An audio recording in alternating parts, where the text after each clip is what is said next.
is true. Only the names have been changed to protect the innocent. Fatima Cigarettes, best of all long cigarettes, brings you Dragnet.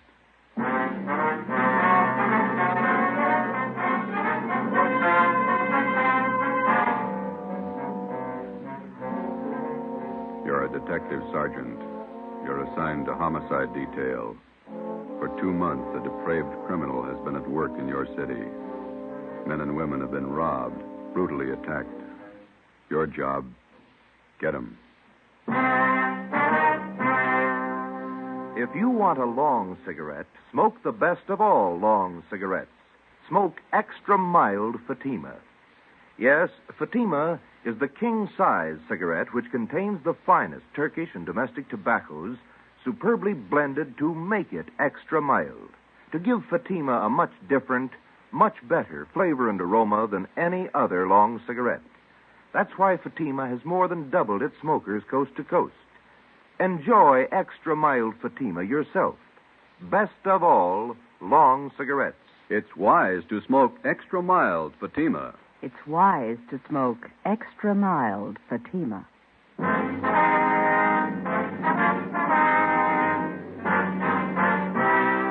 Dragnet, the documented drama of an actual crime. For the next 30 minutes, in cooperation with the Los Angeles Police Department, you will travel step by step on the side of the law through an actual case from official police files.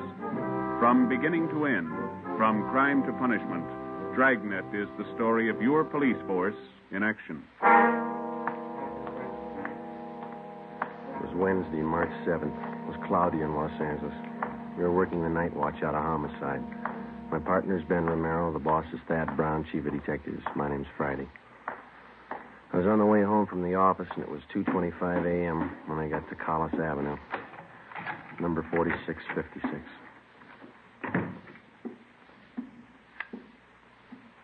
Joseph? Is that you? Yeah, Ma. Did I wake you? Well, what time is it?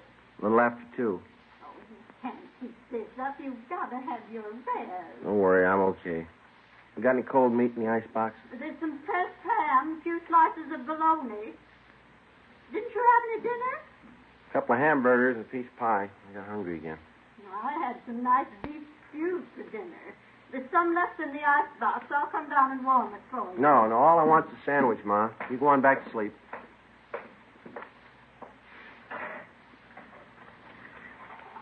You can't live on pie and sandwiches and keep up your strength. Working all hours, first thing you know, you'll be getting sick. You need your food and you need your rest. Nobody cares when you're sick.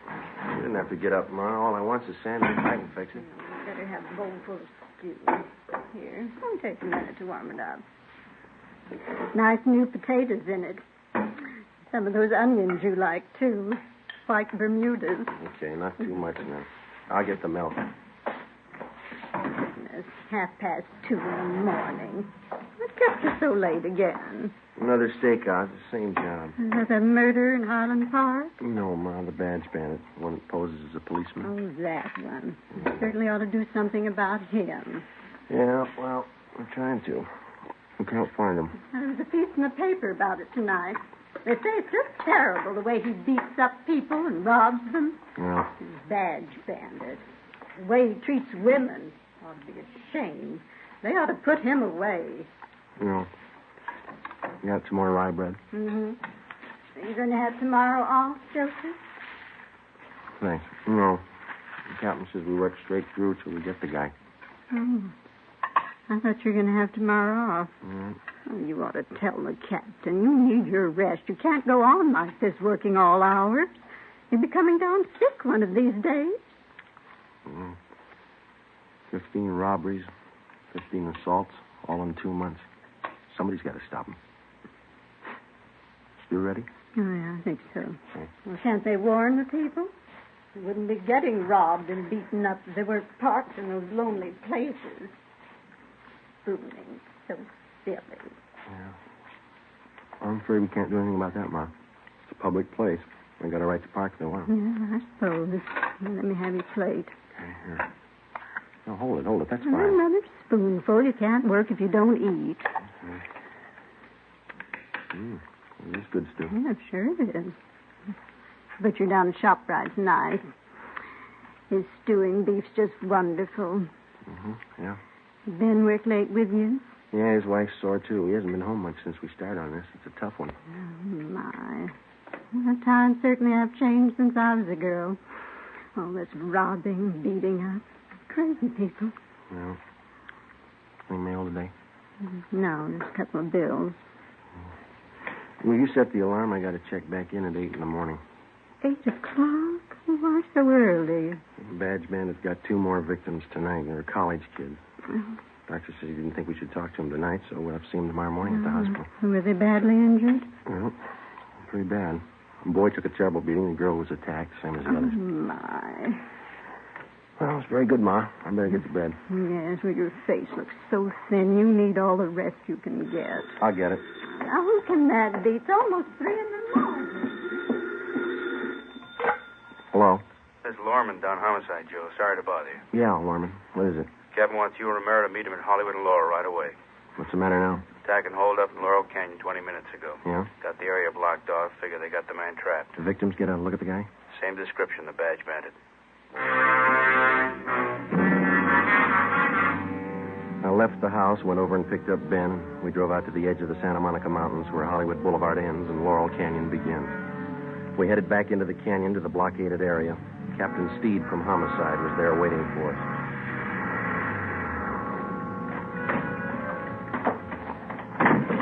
Hi, Skip. Hiya. Just a minute. Taylor, call communications again. Have them tell the men out on Ventura to start moving in. Right, Captain. Sorry to call you back. Couldn't be helped. Okay. How's it shaping up? Wait a minute. Search detail in vicinity of Laurel Canyon. Unit 62K reports that they are at Mulholland Drive and Oakstone Avenue. Nothing further to report. Okay, what did you say, Joe? I said, how's it shaping up?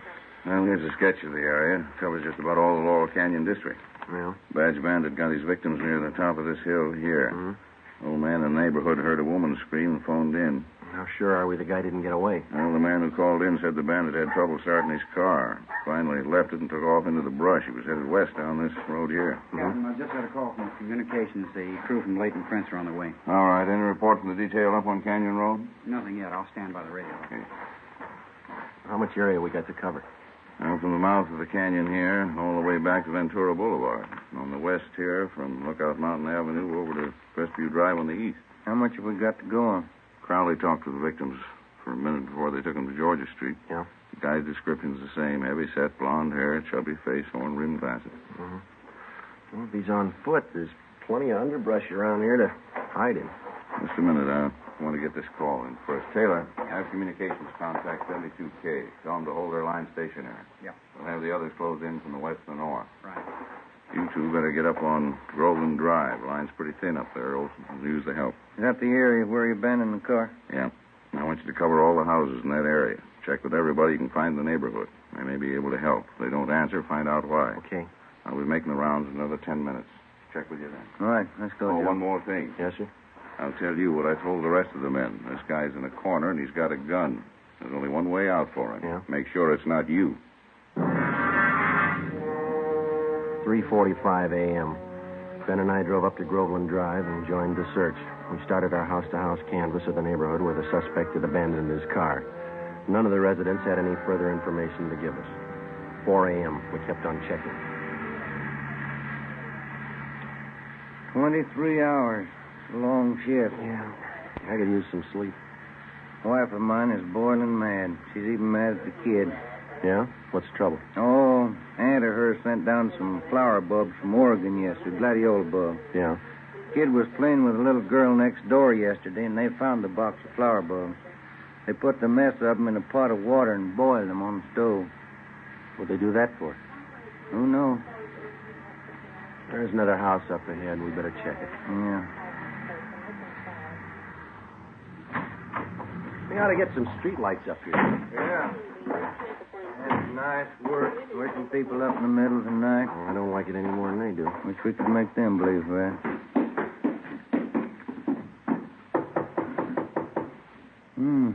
Nice neighborhood up here. Wonder what the price is on these lots. Well, it shouldn't be too high. They say real estate's coming down. Yeah, what is it? Police officers. Sorry to disturb you. We'd like to talk to you a minute. Oh, all right. Let me get the door open. What's been going on in the neighborhood tonight? Some kind of trouble? Cars racing up and down the hill? What's the trouble? Have you noticed any strangers in the neighborhood last hour? No, I just got to bed 20 minutes ago. I work out at Paramount. We're shooting nights.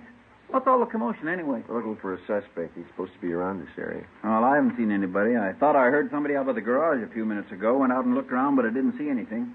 Did you check to see if your car is still in the garage? No, I left it in the driveway. No, sir. There's no car in your driveway. Sure there is. Let me show you.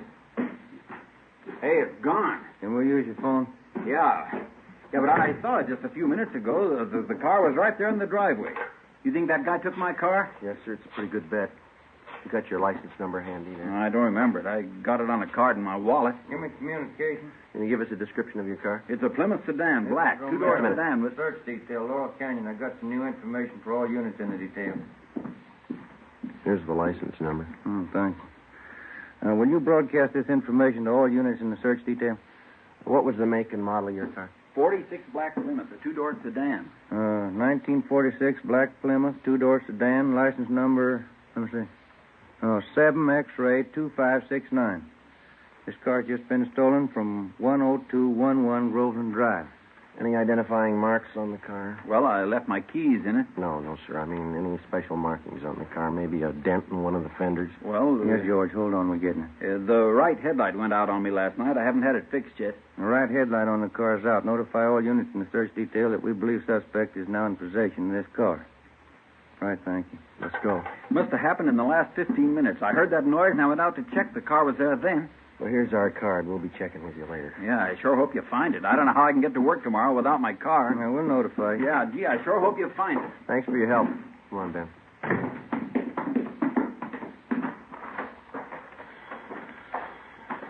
X-ray 2569. Repeat, 7 X-ray 2569. Car has just been stolen from 10211 Groveland Drive.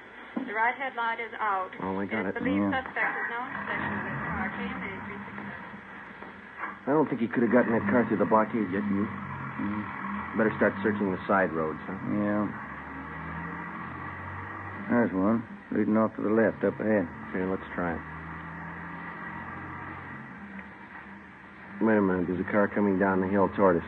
Joe is making time. Joe, only one headlight on the It's car. coming right at us. Turn around, quick. There's no room. Get over to the inside. I can't. It's too late. Ben, turn. Hang on. We're going over.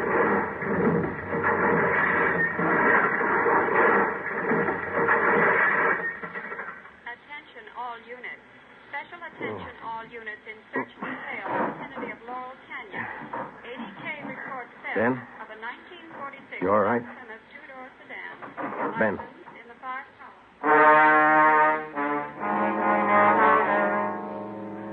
An ambulance was called, and Ben and I were taken to Georgia Street Receiving Hospital.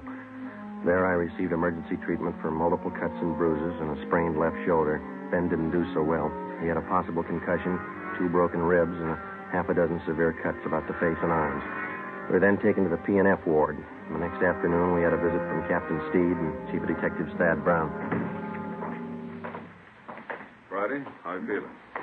Oh, pretty good, Chief. You saw Romero across the hall. You came out better than he did. Yeah, that's what I hear. You resting any? Oh, much better. No danger involved. Needs rest, that's about all.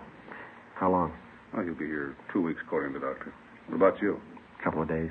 Too bad, Joe. Badge bandit? Yeah. Looks like you two got banged up for nothing. Oh? After he rammed your car, he ditched the black Plymouth, and then we figure he hit with the underbrush. Yeah? Somehow, while we were hauling you and Ben out of that wreck, he slipped through the line. Any fingerprints on the car? None we could use. It's rotten luck. I guess it was his night, huh? We're getting more men from Metro Division to help out. Mhm. And we're doubling the number of decoys around the city. Policewomen, huh? And we'll have each of them planted in a parked car along with an officer in every area the badge bandit's been working. All he has to do is grab at the bait once. Yeah, if he goes for it. He'll have plenty of time to choose. We work the same setup every night till we reach him. It's a big operation. Might have to run it for a week, unless he quits. Well, there's only one way a guy like that ever quits. Yeah. When we stop him. Saturday, March 10th, 2 p.m. I was released from the P&F ward and went home. Ben stayed on at the hospital. He had at least another 10 days to go before release. Sunday, I spent at home. Monday afternoon, I checked back in at the office, and Captain Steed put me on decoy duty for that week, along with policewoman Dorothy River. We were assigned to cover an isolated parking area near Mulholland Drive and Beverly Glen. It was a nice view, but the duty was slow. No sign of the badge bandit. Policewoman River and I waited it out from late evening to early morning, from Monday through Thursday. Friday night came. Same thing. We waited. How's Ben? You see him today? Yeah, he's doing fine. Be out next week. Grouchy, I guess. Oh, sure. You want a cigarette? Thank you. You can sure tell it's Friday night. Yeah. In fact, college kids are out in force. Mm-hmm. What time you got? 1:45. Long nights. Yeah. Slow. You cold? No, are you? Just a little. It's chilly up here in the early morning. What's that? Car full of kids just pulling out. Are the cars gone too? Yeah. We're the only ones left. These stakeouts get on your nerves. So look, if you're cold, you can have my coat. It doesn't bother me. No, it's all right, Joe. Thanks. It's a beautiful view from up here, isn't it? All the lights. Yeah. You like to dance, Joe? What? I said, do you like to dance? Oh, once in a while, I guess. I'm not too good. Why? Well, our club's having its big annual dance 2 weeks from Saturday. Yeah. Might get a kick out of it. It's formal. Well, it leaves me out. I don't own a tux. You could rent one. It'd be fun. No, I'm afraid I don't look good in a tux. I never met a man who thought he did. Why don't you try it? I might be working. Well, I mean, if you're not working, why don't you come? You going? Well, I was planning on it. Got a date? No, not yet. I have hope. There's a car pulling in. See? Yeah, parked over in back of us. I can only make out one person in the car. Yeah, looks like a man. I can't be sure. All right, come on over closer. We might as well look the part, huh? All right. He's getting out of the car. You coming this way? Walking over to the side of the road. He's got a flashlight. Looking around. He's built like the badge bandit. Short, heavy set. Yeah, he's turning around. He's got his flashlight on us. He's coming up on your side of the car. All right, take it easy. You know what to do. Come on, out of that car. Police officer. All right, hold on. Got a gun, Joe. Yeah. Come on, I said out of the car, both of you. All right. All right, drop the gun. Drop it.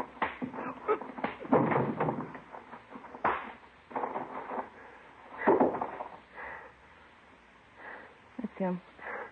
Yeah, Now I'll get the cuffs on him. thanks. I didn't think I hit him that hard. You didn't, I did.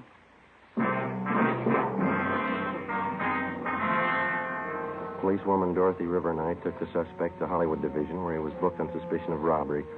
He gave his name as Charles Leon Kirby, age 46. Monday, March 19th, Ben was released from the hospital and checked back in for work. A special show-up was held at which 10 of the 17 victims definitely identified Kirby as the badge bandit. The suspect had finally been apprehended. Now we started the slow process of formally charging the man and presenting our evidence against him to bring him to trial. 10 a.m., Ben and I went across the street to the 6th floor of the Hall of Justice to present our case against Kirby and to obtain a formal complaint against him. We met with Deputy District Attorney Broker. When'd you get out of the hospital, Ben? This morning, sure got sick of that place. Heard about your accident. That guy sure gave you enough trouble, didn't Yeah, he's still giving us trouble. he? How's that? He got in a tangle with another prisoner out in the Hollywood Division. Yeah? The other prisoner gave Kirby a pretty bad going over. Cut him up and broke his left forearm. They're moving him in an ambulance from Hollywood to the prison ward at the General Hospital. When did this happen? This morning. I think they're moving him downtown now. Tough one. Now, how about your reports on Kirby? Are they all in order? Here's a summary report. Alleges 10 positive identifications containing 10 counts for robbery and 10 counts of forcible rape. All right. And here are 7 other crime reports. Only partial identification on these. Okay. What have you got for corroborating evidence against him? Oh, we went through Kirby's apartment. Found at least a dozen pieces of property that he took from his victims. Mm-hmm. Mostly watches and jewelry. The victims identified every piece we found. Okay, let me get the details down here. No. Excuse me a minute. Sure. Broker speaking. Yeah, it's Ned. You, Friday. Thank you. Friday. When? Yeah, right away. Well, that does it. What's the matter? Kirby, he just broke out of that ambulance.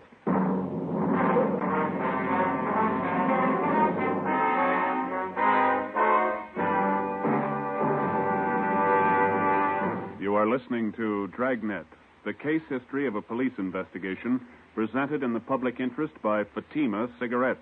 If you smoke a long cigarette, it will be in your interest to listen to a typical case history of a Fatima smoker. It's the case of Mr. Richard Watts, Jr., drama critic of one of New York's great newspapers. This is his actual signed statement. My working day starts when most people are going to bed. When the curtain closes on the last act, I've got a newspaper deadline to make. Working more means smoking more. And that's when Fatima quality really tells. I agree. It's wise to smoke extra mild Fatima. And so do more and more smokers every day. Actual figures show extra mild Fatima has more than doubled its smokers coast to coast. So enjoy extra mild Fatima yourself. The king-size cigarette, which contains the finest Turkish and domestic tobaccos, superbly blended to make it extra mild. You will prefer Fatima's much different, much better flavor. You will agree. It's wise to smoke extra mild Fatima. It's wise to smoke extra mild Fatima. The best of all long cigarettes.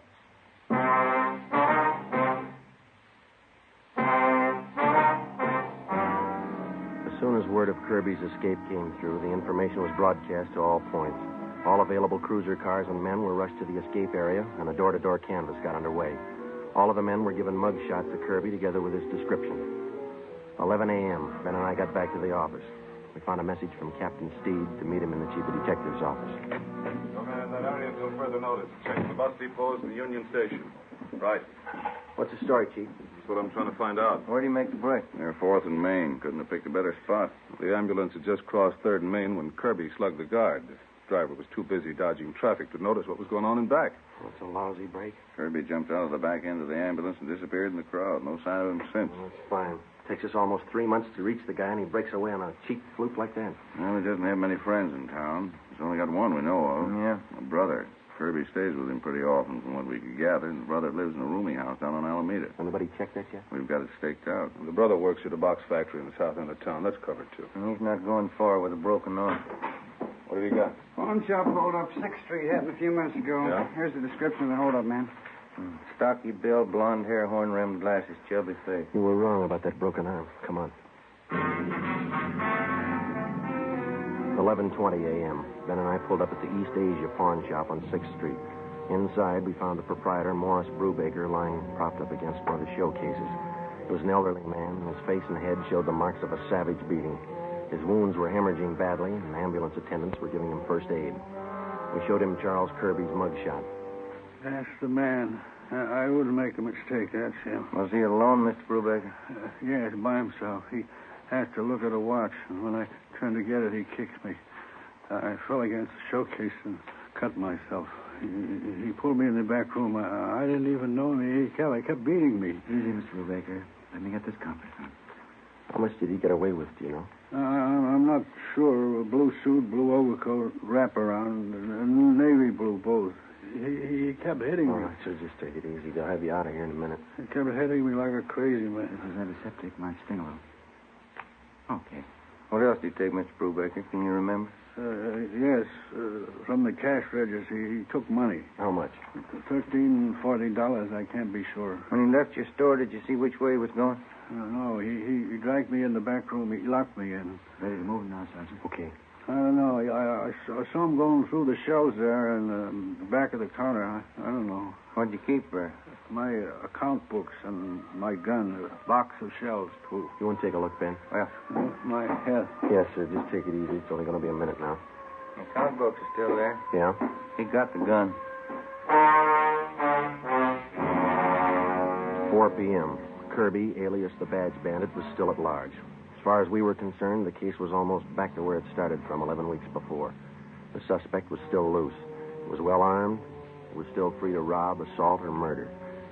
We had two big advantages. Kirby's possible broken arm, which would need medical attention, and secondly, the lead to Kirby's brother. At 5:30 p.m., we had a report that the suspect was seen purchasing a ticket at a theater box office out on Hollywood Boulevard. We ran it down. It didn't pay off. At 6:15, a taxi driver thought he spotted Kirby boarding an outbound streetcar at Figaro and Pico. Was checked out. No results. At 7 o'clock, Ben and I got something to eat at a drive-in, and we relieved the men on stakeout at the rooming house on Alameda Street where Kirby's brother was staying. 10 p.m. Midnight. No sign of Kirby. We waited. At 3 a.m., Hanson and Cummings of Homicide relieved us, and Ben drove me home. It was 3:45 when he dropped me off at Collis Avenue, number 4656.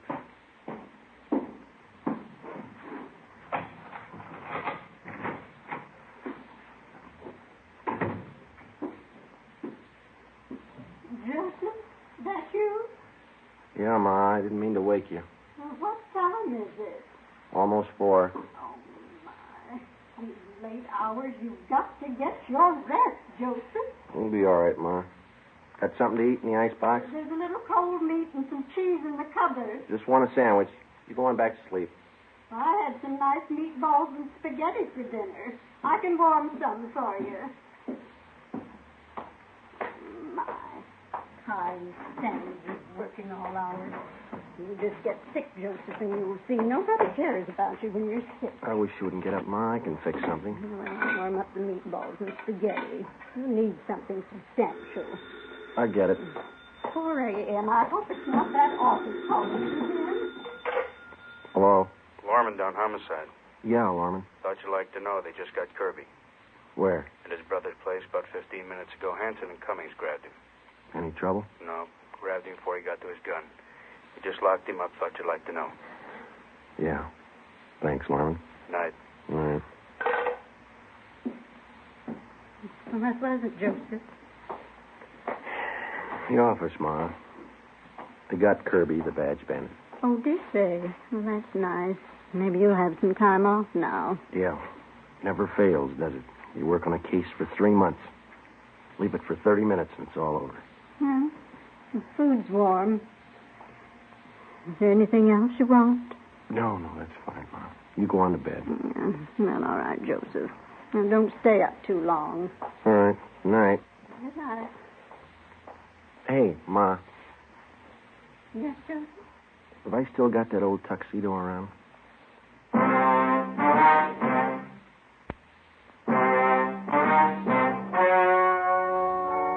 The story you have just heard was true. Only the names were changed to protect the innocent. On June 27th, trial was held in Superior Court, Department 87, City and County of Los Angeles, State of California. In a moment, the results of that trial. It's amazing how many long cigarette smokers are changing to extra mild Fatima. Here is the actual report. From coast to coast, Extra Mild Fatima has more than doubled its smokers. Yes, more and more smokers every day are discovering that Fatima is the king-size cigarette that is extra mild.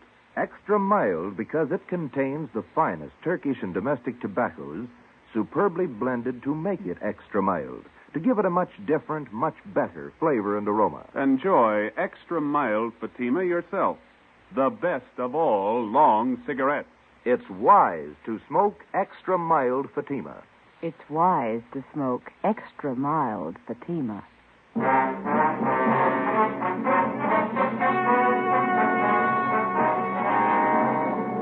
Charles Leon Kirby, alias the Badge Bandit, was tried and convicted in Superior Court on several counts of armed robbery, rape, and assault with intent to commit murder. He was sentenced to life imprisonment. After serving 1 year in the state penitentiary, he was judged insane and committed to the state mental hospital at Mendocino. After 2 months there, he escaped. Charles Kirby, alias the Badge Bandit, is still at large. You have just heard Dragnet, a series of authentic cases from official files. Technical advice for Dragnet comes from the Office of Chief of Police W.A. Wharton. This is NBC, the national broadcasting company.